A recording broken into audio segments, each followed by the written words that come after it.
Perfected faces. Done by the best makeup artist Candy. Do you know the feeling when a football player scores, or even just plays football? Do you know the feeling when an artist draws, or even when she finishes her masterpiece? Do you know the feeling when they see how much they both accomplished? It's called happiness. It's what makeup makes me feel. Makeup is art on your face. It enhances your features, not hide them, unless you want to. Which is what makes it great. I don't see why makeup deserves all this hate. Wearing makeup isn't about insecurity. It's about confidence, at least to me. Simply just applying these beautiful products on my face makes me happy. Why? Because that's my kind of masterpiece. Makeup isn't what makes you feel beautiful, it doesn't make me beautiful. I know I'm beautiful just like everyone else. The face is everything, because without it, what is makeup?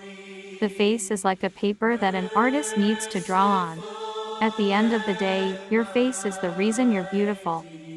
Examples of boundaries. I got you, Papa. I'll give you 3. 1. No using profanities or name-calling during conflict. Using inflammatory language just makes things worse. Número 2. No stonewalling. That means hanging up. Inappropriate use of silent treatment. And 3. No weaponizing the relationship. Don't threaten to break up with me. If you're going to talk about it, be about it. You're only going to have the opportunity to break up with me once, big dog. And it goes without saying that people that have healthy models of love in their life don't need boundaries as much. But for people that haven't had healthy love demonstrated for them, they need a little bit of hand-holding and guidance. And that's what these boundaries are for.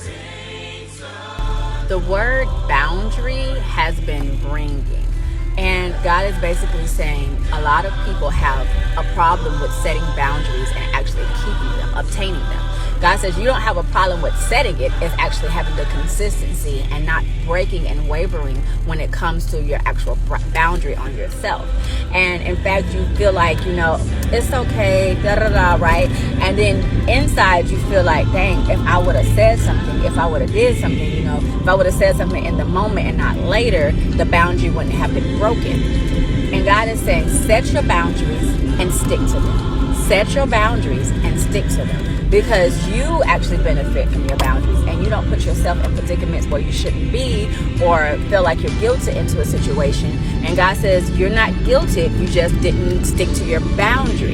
And He's saying you can't keep playing the victim if you don't set your boundaries and keep them. He's saying before this year is over, you're going to set your boundaries and you're going to maintain them. Make the boundary, maintain it. Don't feel bad, but when people cross a boundary that you set, you set a boundary and you keep it. You set a boundary and you keep it. You're going to benefit from it. I know it's going to hurt telling people no, because sometimes, not that you're a people pleaser, you just don't like disappointing people. But it's not disappointing people, it's setting the boundary so people know not to cross certain things. If you don't want someone to call you late at night and then they continue to call you late at night, do not answer their phone. And the next day they say, well, why didn't you answer your phone for me? Oh, I'm sorry. I told you I didn't want you to call me at this time of night, so I didn't answer. It was a boundary that I set. If they don't like it, that's personal. You said it, you meant it, and trust me, they're going to learn to know how to love you and respect you a whole different way. My mom always says you teach people how to treat you. And if you keep letting people break your boundaries, that's what they're going to do. But when you set a boundary and you mean it, they're going to either have to leave you or climb up that mountain to respect you and your boundaries. You said that we were going to FaceTime at 8 p.m. last night, and then you didn't even text me. Like, what the heck is up with that? You don't even care. Whoa, what are you talking about? I was busy. Are you serious right now? What do you mean I don't care? You're the one who's always overreacting. Hey, can we talk for a sec? Last night you said that you were going to FaceTime me at 8 p.m. and then you never did. I didn't even get a text from you. It made me feel really uncared for, and I'm wondering what happened. I'm sorry about that. Of course you feel uncared for. I meant to text you, but something important happened with my family and I couldn't use my phone. You know what? When he leaves me a voicemail, I respond immediately, and I asked him for help on this project last week. Yeah, so what did he say? He said he has to check on his schedule and let me know. I'm sure he forgot. So have you reminded him? Of course not. I'm not gonna embarrass myself and start begging for help. I would never leave him hanging like this. I would never. Can you see that you're part of the problem here? Me? I do everything for my friends. I go out of my way to help, even if it's totally inconvenient. You also have no boundaries, expect others to have no obligations or life outside of your friendship. I don't think that's true. All I want is for people in my life to treat me the same way that I treat them. Is it possible that your baseline for what a supportive relationship should be is skewed? You're a kid. You told me that your mom relied on you for all kinds of support, emotional, physical, attention. Because you were a child, you should have never been responsible for her happiness. Yet, whenever you weren't there, she took it really personally and perceived it as rejection.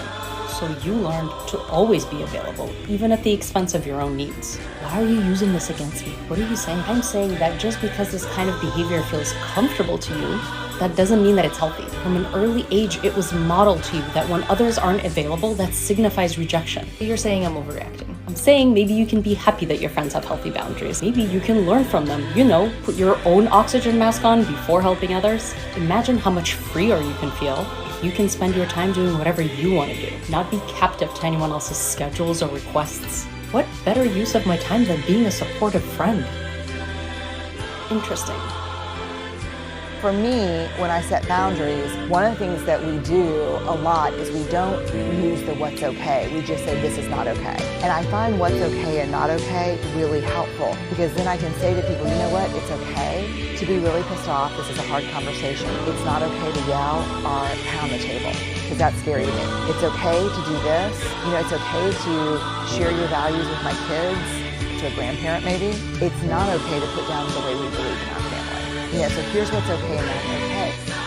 Let's talk boundaries, shall we? If you set a boundary and someone gets upset with you, that means that they benefited from you not having any boundaries. Let's put this into simpler terms. Let's say you are a 5-year-old, you're a little kid in school, and you pack a snack today. You pack some delicious cookies that you are so excited to eat. And the kid next to you sees those delicious cookies and says, wow, those look amazing. You say, I know, it's my mom's special recipe. I'm so excited for them.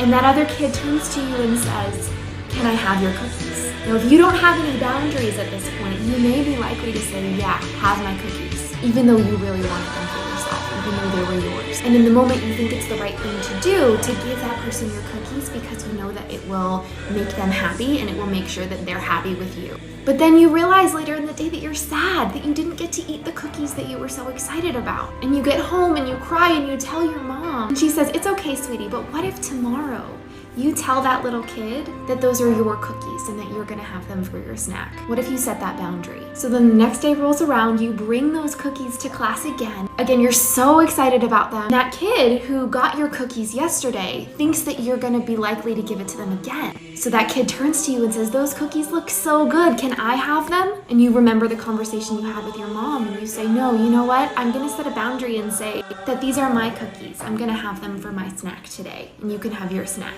So then that other little kid gets upset with you for not giving them your cookies.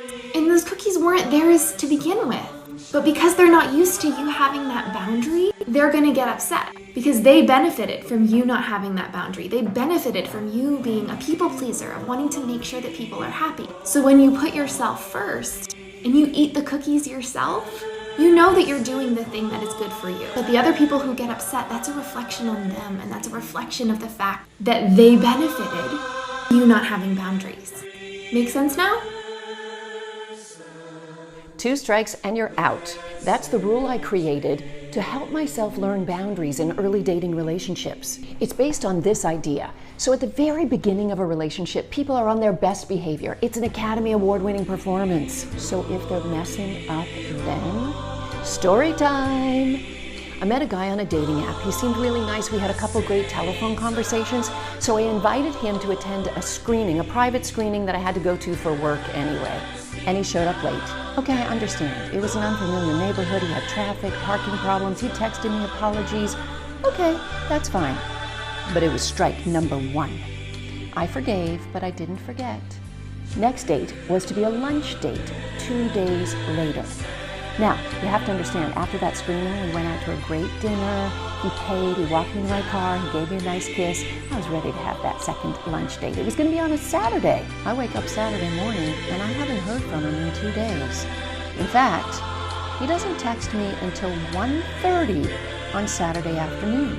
As far as I'm concerned, that's almost past lunchtime. So I told him that since I hadn't heard from him, I'd made other plans. Of course, he made me feel bad, said that I wasn't being kind and all that stuff that they try to do. And you know what I said to him?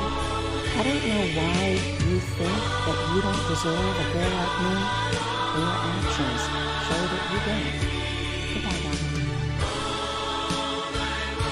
A gentle reminder, if you set boundaries and someone gets annoyed, that means that they benefited from you not having any boundaries. So now you know.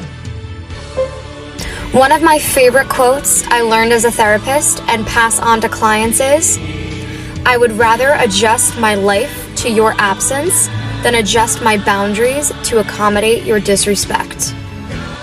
The team is stretched so thin. Can you get this done by the end of the day? My workday does end at 5, but given the urgency on this, I can stay an extra 15 minutes to help out. Great, and can you stay late for the rest of the week as well? We've just got so much to do. Me staying late today is the exception, not the rule. You know how short-staffed we are. I do. So why don't you just take on a little more? Because I'm not the long-term solution for the company's lack of appropriate resource planning. Toodaloo. Don't do nice things and try to cash them in later. That's manipulation. Like, I let you buy that Xbox controller, or I cleaned the house last night. The least you could do is blank.